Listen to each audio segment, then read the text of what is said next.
Olá, eu sou Eldo Gama e eu quero, nessa oportunidade, falar um tema bem interessante: dispensação. Na sua mentalidade, o que é uma dispensação?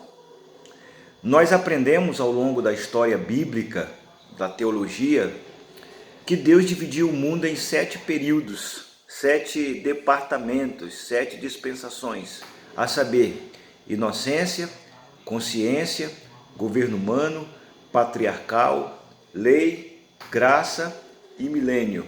É assim que nós aprendemos a vida toda.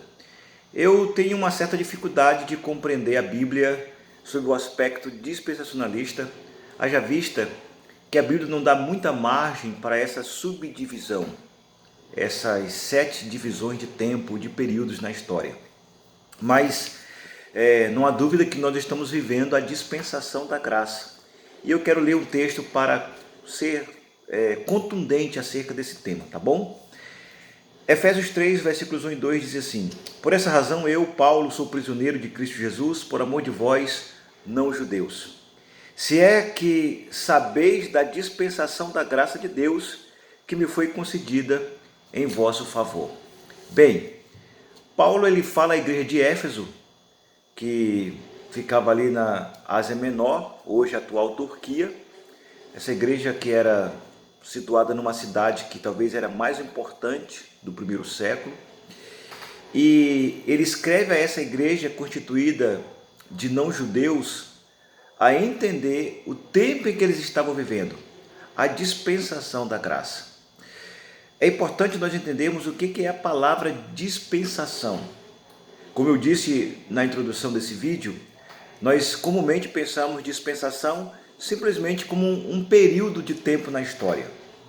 Por exemplo, Deus se manifestou na era da inocência, depois da era da consciência, depois veio o governo humano e consequentemente patriarcal, que para mim essa divisão ela é inconsequente, porque governo humano e patriarcal são a mesma coisa. Haja vista que o mundo antigo era tribal. Não dá para fazer essa distinção de governo humano e patriarcal, porque o mundo antigo era patriarcal, o governo humano era tribal. Então, pensando nisso, eu defino as dispensações como apenas duas: a sombra da realidade antes de Cristo e a realidade que está crescendo depois de Cristo. Antes de Cristo, a sombra; depois de Cristo, a realidade. Lembra de Moisés? A Bíblia fala em Atos capítulo 7 que ele renunciou ser chamado filho da filha de Faraó para sofrer o vitupério de Cristo no deserto com seus irmãos. Ora, se Moisés viveu 1000 anos antes de Cristo, como é que ele carregou o vitupério, a vergonha de Cristo? Porque ele estava vivendo a sombra da realidade. Tudo que tem no Antigo Testamento, tudo que existe antes de Cristo, é a antiga dispensação, a dispensação da sombra, daquilo que apontava para a realidade. Então o texto vai falar aqui da dispensação da graça de Deus que foi concedida em favor de quem? Dos irmãos de Éfeso, das comunidades cristãs. Aí o versículo 3 fala assim: E como por revelação que me foi manifestado o mistério, conforme vos escrevei acima, de forma resumida. Uma coisa interessante aqui sobre a questão da dispensação é que a palavra dispensação no grego é oikonomia. O que é oikonomia? Vem da palavra economia. Todo estudante de economia, todo economista sabe que economia é a administração da casa. Oikos, casa, e nomia, lei, a norma para se estabelecer a casa. Ou seja, a oikonomia, a dispensação, é uma administração, é um gerenciamento, é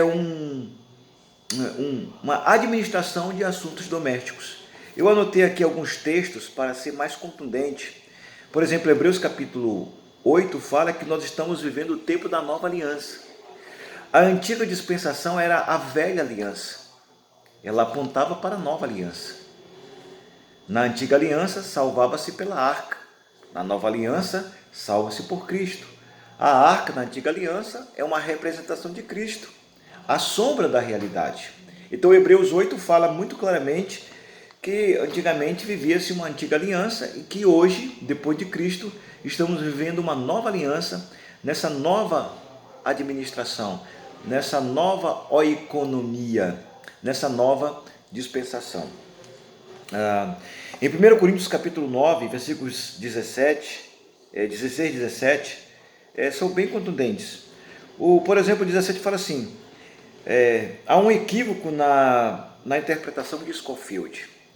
Eu estou falando aqui do dispensacionalismo, e quem introduziu essa doutrina no mundo lá no século XVIII foi John Nelson Darby, e depois foi sistematizado de forma mais contundente para asseverar essa doutrina, foi o Cyrus Scofield, que escreveu a sua Bíblia dispensacionalista, que até hoje temos em mãos. E na Bíblia de Scofield está escrito em 1 Coríntios 9,17 o seguinte: então a responsabilidade, apenas uma dispensação me é confiada. Na verdade, essa tradução está equivocada, está errada, porque Scofield colocou aqui o substantivo dispensação, para passar a ideia que existem várias dispensações no mundo e que a da graça, ou seja, a atual, lhe foi confiada.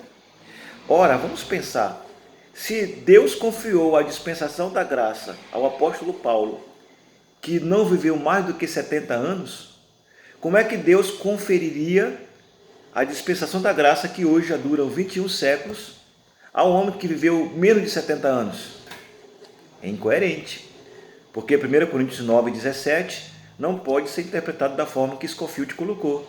Somente uma dispensação me foi confiada. Na verdade, os textos mais originais dizem o seguinte, na JFA fala assim, apenas estou incumbido de uma mordomia. Eu estou incumbido da responsabilidade de uma mordomia, ou seja, de servir nessa atual dispensação a oportunidade de pregar o Evangelho. Por isso que no versículo 16 ele fala, e ai de mim se não pregar o Evangelho. Então nós somos mordomos de Deus porque vivemos uma mordomia. Nós somos dispenseiros de Deus, como diz o texto original, que fala assim, então a responsabilidade de dispenseiro, aqui é um adjetivo, que me é ou que me está confiada.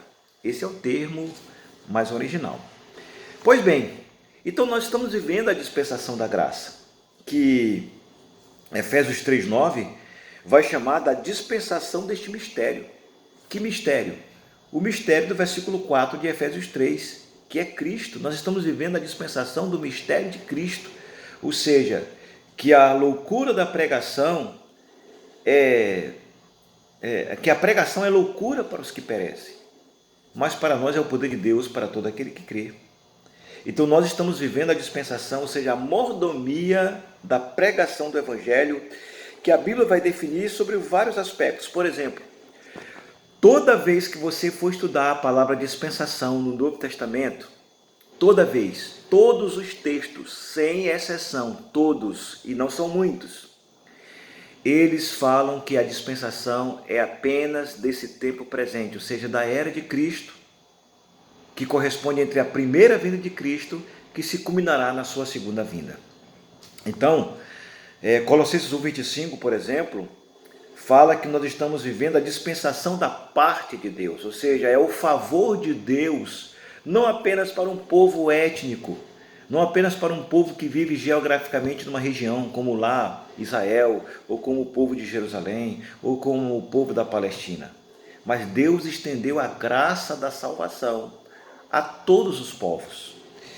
Efésios capítulo 3, versículo 10 também chama esse período de a era da igreja. A era da igreja na terra, a comunidade da fé, que se alargaria, que se estenderia por toda a terra. Esse período também é chamado em Romanos 11:25 de a plenitude dos gentios.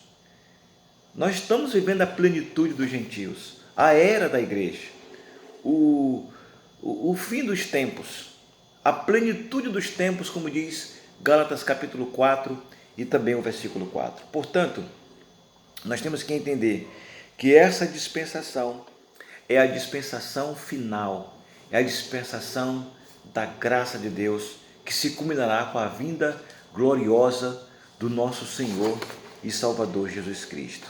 Uma outra coisa aqui, no versículo 9, ele vai falar da revelação, da dispensação deste mistério, que desde os séculos passados foi mantido oculto em Deus, que tudo criou. Ou seja, já se tinha em mente dessa dispensação. O profeta Isaías, ele já havia revelado que Deus alargaria o seu nome, o seu poder entre os gentios da terra.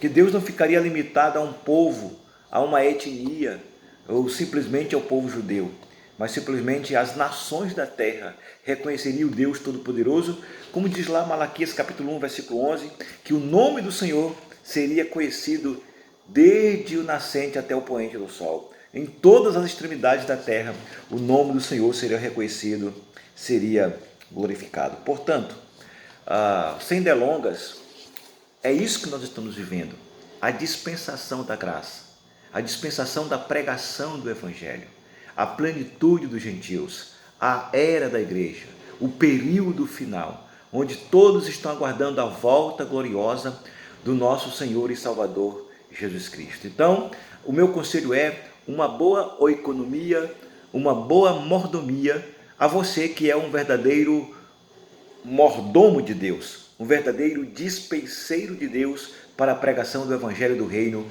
a todas as nações. Deus te abençoe, fica na graça e na paz do nome do Senhor Jesus.